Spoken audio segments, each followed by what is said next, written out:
Hello students, today I will discuss some breeding problems. Actually these breeding problems topic is related with the plant breeding science and this topic is related to the agricultural sciences students. So let's start the class. First of all, we should know that what is breeding. Actually, breeding is the selected mating of individuals to produce a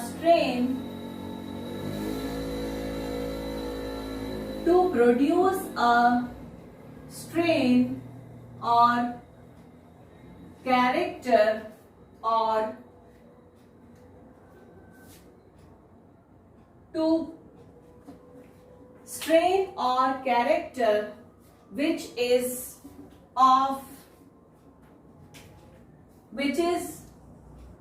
desirable or use of scientific interest. तो breeding में हम लोग क्या करते हैं, individuals की क्या कराते हैं, सेलेक्टेड मीटिंग कराते हैं जो कि प्रोड्यूस करे ऐसे कैरेक्टर्स या ऐसे स्ट्रेन को जो कि क्या हो, हमारे लिए क्या हो, डिजायरेबल हो या तो फिर वो साइंटिफिक वर्ल्ड के लिए क्या हो, यूजफुल हो। तो ऐसे प्लांट्स जो कि एसेक्सुअली प्रोपगेट करते हैं वहां पर ब्रीडिंग से रिलेटेड कुछ प्रॉब्लम्स आती हैं जिसे आज हम डिस्कस करेंगे। तो सबसे पहले हम देखते हैं कि कौन कौन सी प्रॉब्लम्स हैं जो हमें फेस करनी पड़ती है during breeding of asexually propagated crops.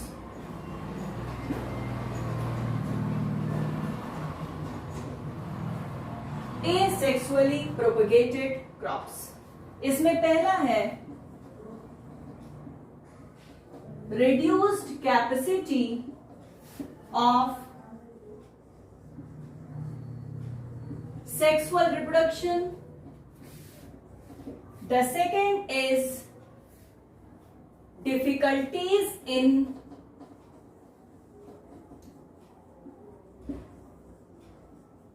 genetic analysis, and the third one is perennial life cycle.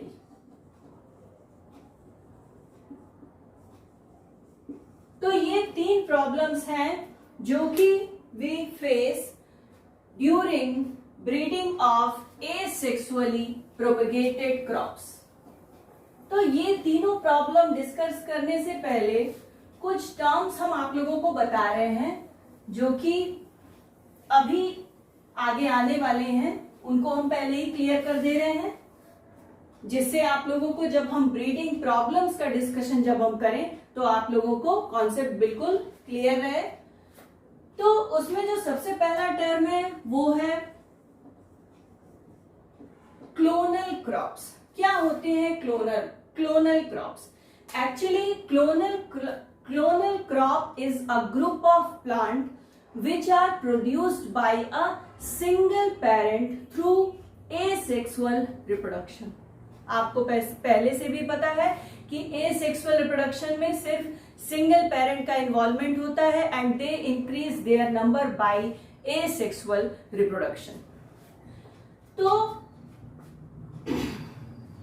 Clonal crops में it is a group of plants that are produced by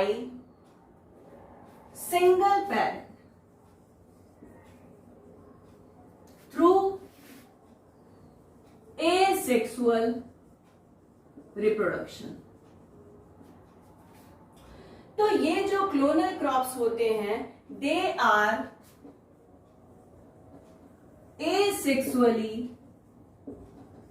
propagated crops and they are having large number of clones, having large number of clones and these clones are called as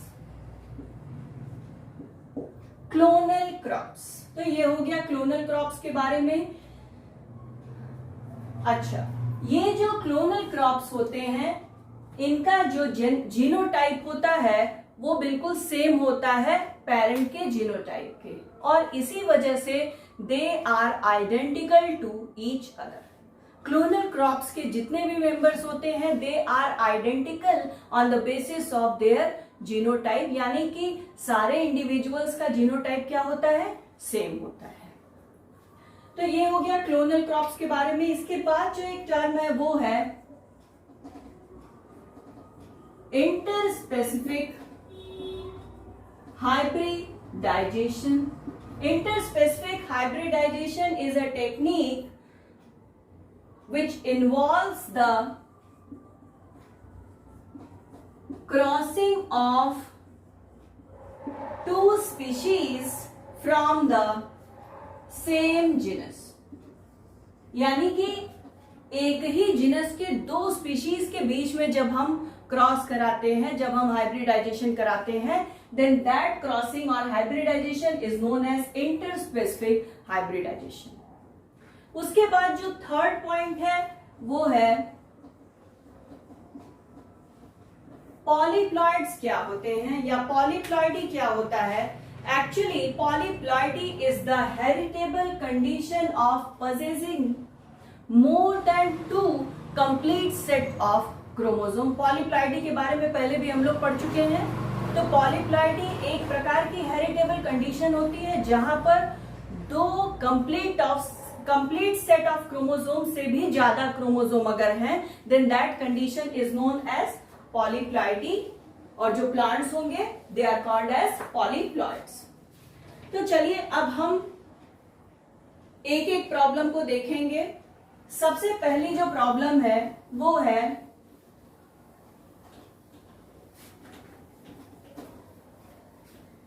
the first problem is reduced capacity for sexual reproduction. This is our first problem, first breeding problem. So most of the clonal crops, they show reduced flowering and seed set. They show reduced flowering and seed set.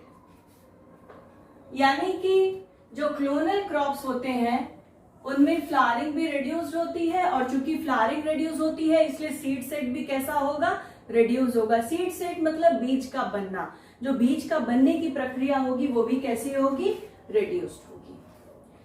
So several of these crops, यानी कि clonal crops में ज्यादातर species ऐसी होती हैं जो कि कैसी होती हैं, दे आर इंटरस्पेसिफिक हाइब्रिड, और या तो फिर कैसी होती है, दे आर पॉलीप्लॉइड्स. तो they may be interspecific hybrid और polyploid. So as a result of reduced flowering and seed set they show high amount of sterility. They show high amount of sterility. चूंकि फ्लावरिंग कैसी है, reduced है, इस वजह से they show high amount of sterility.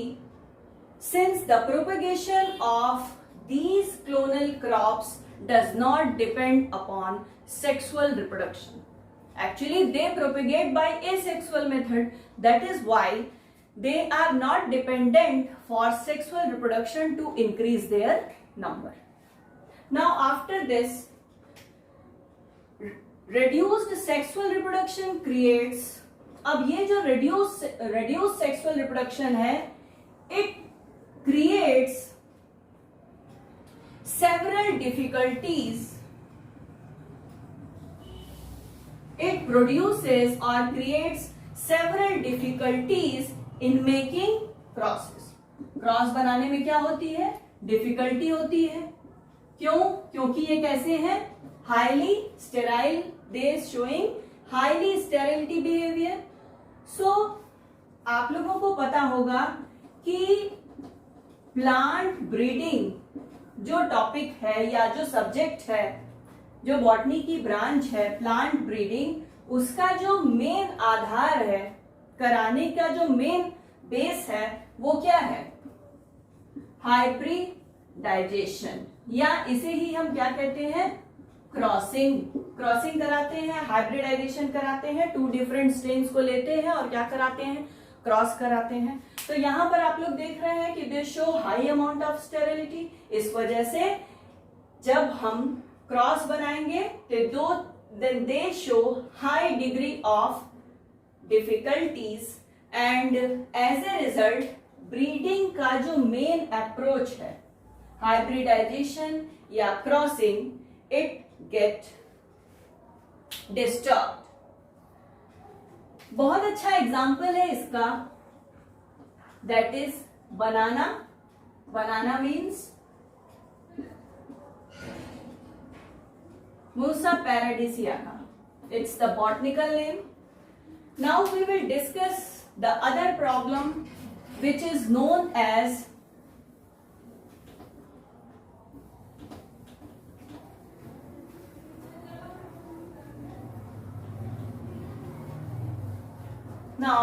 next problem is difficulties in genetic analysis.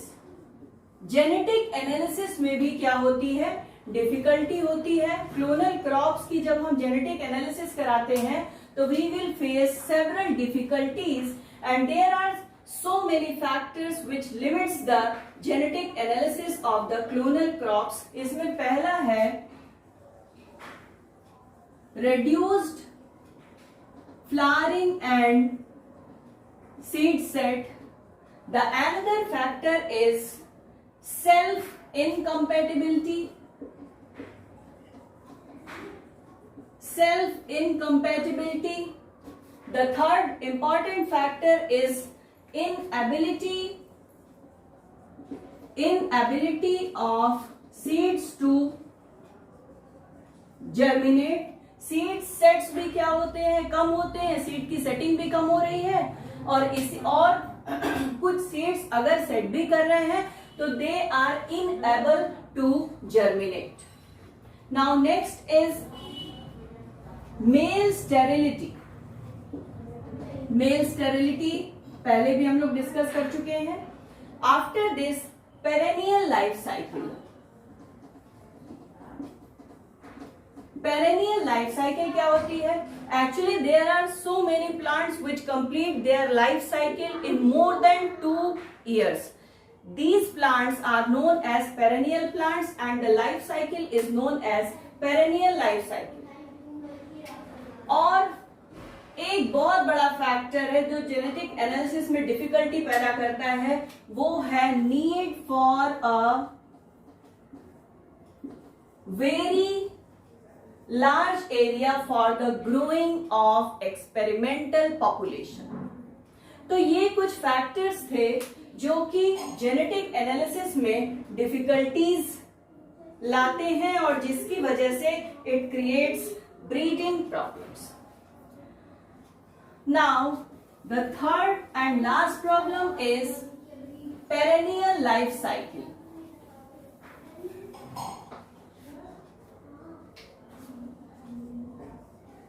Perennial life cycle. Perennial life cycle, actually most of the clonal crops are perennial. अगर हम fruit trees की बात करें तो आप देखते हैं कि ये ऐसे पौधे होते हैं जो कि अपनी लाइफ साइकिल को 2 से ज्यादा वर्षों में क्या करते हैं? कंप्लीट करते हैं. ऐसे प्लांट्स को हम क्या कहते हैं? पेरेनियल प्लांट्स कहते हैं. And the life cycle is known as perennial life cycle. Suppose करिए अगर पौधा एनुअल है तो उस कंडीशन में क्या होता है, लाइफ साइकिल कंप्लीट हो जाती है 1 साल में ही। पौधे को हम लगाते हैं और उसी साल हमें क्या मिल जाता है, ऑफस्प्रिंग मिल जाते हैं, प्रोजेनी मिल जाते हैं। तो उसकी हम जेनेटिक एनालिसिस फर्दर आसानी से कर सकते हैं, या अगर हमें रेप्लिकेटेड ट्रायल भी करना है तो हम क्या कर लेंगे, आसानी से कर सकते हैं। वो हमारा सारा काम 1 साल में क्या हो जाएगा, कंप्लीट हो जाएगा। लेकिन जहां पर पेरेनियल लाइफ साइकिल है वहां we will have to wait for several years. So it is a big problem regarding the breeding problem. So perennial life cycle में जो क्लोनल क्रॉप्स हैं दे आर मोस्टली पेरेनियल। ये mostly क्या होते हैं, perennial होते हैं। और इसका बहुत अच्छा एग्जांपल है फ्रूट प्लांट्स, या फ्रूट ट्रीज कहना बेटर होगा, फ्रूट ट्रीज। तो these fruit trees for evaluation of productivity of progeny, अगर हमें इनके प्रोजेनी की प्रोडक्टिविटी देखनी हो, अगर इसका इवेल्युएशन करना हो, तो it may take few to several years. इसी वजह से दीज क्रॉप्स यानी कि ये फ्रूट ट्रीज या क्लोनल क्रॉप्स आर जनरली